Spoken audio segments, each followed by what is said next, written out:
Ya. Nggak seperti saya ya. Ya guys, benar. Saya ini pernah jadi muhibin. Dokternya luar biasa. Ketika mengawal Habib Bahar pada waktu itu kasus kekerasan, itu saya naik travel Pak Yai. Seragam lengkap seperti tentara mujihad di Palestina. Oh, Masya Allah. Lengkap semua. Virullah. Seperti itu. Begitu naik travel di perjalanan, sepanjang perjalanan dari Pemalang ke Nusa Kambangan, tempatnya Habib Bahar itu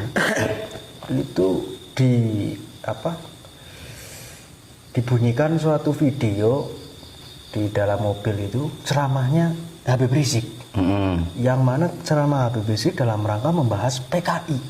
Itu kan doktrinnya sangat kuat kan. Oke. Dalam perjalanan kita, jadi kita tertancap bahwa kita ini akan membasmi PKI, padahal tidak ada nyatanya. Siapa yang kita basmi? Itu hanya ceramah Habib Rizik yang diputar di dalam travel. Yang travel itu berarti semuanya anggota FPI semua? Anggota FPI yang mau berangkat ke Nusa Kambangan. Oke. Itu anggota FPI. Nah, di sepanjang perjalanannya itu membunyikan YouTube yang membahas tentang PKI. Jadi kan terdoktrin seolah-olah gimana ya cara gampangannya mendramatisir sesuatu. Itu mendramatisir, artinya seolah-olah Habib Bahar yang menjadi muridnya Habib Rizik ini sedang dipersekusi oleh pemerintah. Jadi kita harus melawan bahwa pemerintah itu PKI dan lain sebagainya. Itu doktrin tertancap sangat luar biasa. Seperti itu Pak Kiai. Ya gitulah ya, pengalaman dari mantan anggota FPI yang doktrinnya memang sangat-sangat luar biasa. Ya mungkin teman-teman kita para muhibin ini mungkin ya ada beberapa orang yang mungkin masih eksis di FPI walaupun sekarang FPI itu bukan apa sekarang ya. Sekarang bukan apa? Suatu. Katanya sekarang Front Persaudaraan Islam. Iya, kalau dulu kan Front Pembela Islam ya dibubarkan. Nah, sekarang menjadi Front Persaudaraan Islam gitu kan. Ya. Tapi isinya sama aja sekarang. Sama aja. FPI dulu dengan FPI Reborn sekarang sama aja kan. Itu sedikit pengalaman yang membuat bingung gini Pak Yai. Gimana? Bahwa torikoh daripada klan Pak Alwi ini, Habib Rizik, Habib Bahar, bahkan sampai Habib Lutfi itu sama plek seperti Nahdlatul Ulama. Perbedaannya hanya dia itu amar ma'ruf nahi munkar, membubarkan para peminum-peminum membubarkan narkoba, kemaksiatan dan sebagainya. Tapi semua amal ya pada waktu itu sehingga saya kepincut itu kok sama seperti NU gitu loh. Itu sama pada waktu. Jadi saya tidak berpikir bahwa FPI ini berbeda dengan NU. Itu yang membuat saya tergelincir ke situ. Tertarik gitu ya. Ditambah lagi ada kiai-kiai yang mendukung daripada pergerakan FPI itu sendiri. Saya lupa itu kiai siapa itu. Jadi saya berpikiran positif kepada FPI. Dan juga ceramah Habib Rizik itu sangat meyakinkan loh Pak Kiai. Saya dengar itu. Saya kadang mendengar ceramah Habib Rizik pada waktu itu, termasuk Pilpres 2019. Itu sangat meyakinkan, bagaimana orasinya, bagaimana hipnotisnya di atas panggung itu sangat luar biasa. Saya akui itu, dia orator ulung, saya akui. Benar. Betul. Apalagi ketika dia diundang di suatu universitas untuk membahas tentang PKI. Bener-bener luar biasa, dia gamblang membahas PKI.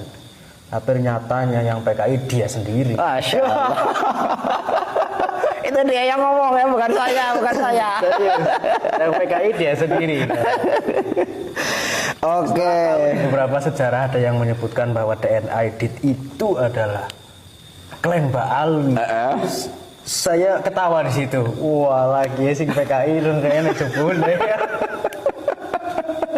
Aduh, baru nyadar gitu kan.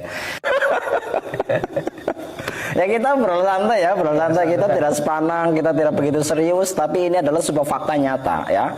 Pengakuan langsung dari anggota FPI yang pernah bersama dengan Habib Bahar, mengawal langsung junjungannya dulu ya. Kalau sekarang udah tobat, untung saja dia nggak sampai dipukulin sama Habib Bahar. Aduh, alhamdulillah. Ini harus bersyukur. Syukuran ini antum syukuran kudune ya.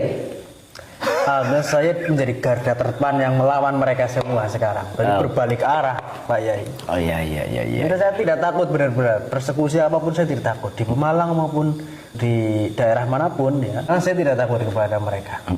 Karena memang mereka itu hanya minoritas belaka, hanya gembur-gembur di media sosial dan apa ya? Sebenarnya pengecut sebenarnya, kalau menurut saya pengecut. Pengecutnya? Ya. Ya pengecutnya satu, ya, Habibnya itu tidak pernah turun, memberikan komando saja. Betul. Itu serang itu gitu kan. Iya, PKI itu. Iya. Itu persekusi ulama itu ya. Itu zolimin ulama, pemerintah dan sebagainya. Akhirnya Muhibinnya saja yang turun, laskarnya saja yang turun, tidak pernah Habib itu turun. Saya agak berpikiran. Korban Habib kayak yang katanya itu yang di KM 50. Oh iya, kayaknya kalau saya ikut menjadi bisa jadi korban itu. Ya sebenarnya gini loh Mas ya, seandainya teman-teman kita, saudara-saudara kita para muhibin yang saat ini masih begitu berat dengan para habaib, seandainya panjenengan mau berpikir dengan akal sehat, mencerna dengan akal sehat, seharusnya bisa sadar. Karena apa? Ya seperti yang jenengan sampaikan tadi ya. Para habaib ini hanya keluar-keluar di atas truk komando kan. Iya, tidak beratur. Nanti yang terjadi yang di bawah sebab itu adalah laskarnya. Nah, laskarnya ini sendiri adalah orang-orang kita, saudara-saudara kita. Ketemunya sama polisi, ya, dengan aparat keamanan. Akhirnya yang bentrok pribumi dengan pribumi. Yang menjadi korban siapa coba? Ya pribumi, benar. Pribumi dengan pribumi. Kemudian soal masalah nasab ini juga seperti itu, Pak Yai. Iya. Kita diadu domba oleh Habib ya, misalkan Habib suruh menyerang Kiai Imad atau menyerang Gus Abbas. Ya yang turun langsung ya muhibinnya, nanti berlawan dengan kita yang pribumi. Itu liciknya di situ, benar-benar luar biasa. Ya mungkin hanya keluar-keluar memberikan doktrin kesesatan terhadap Kiai Imad, penyimpangan terhadap Gus Abbas.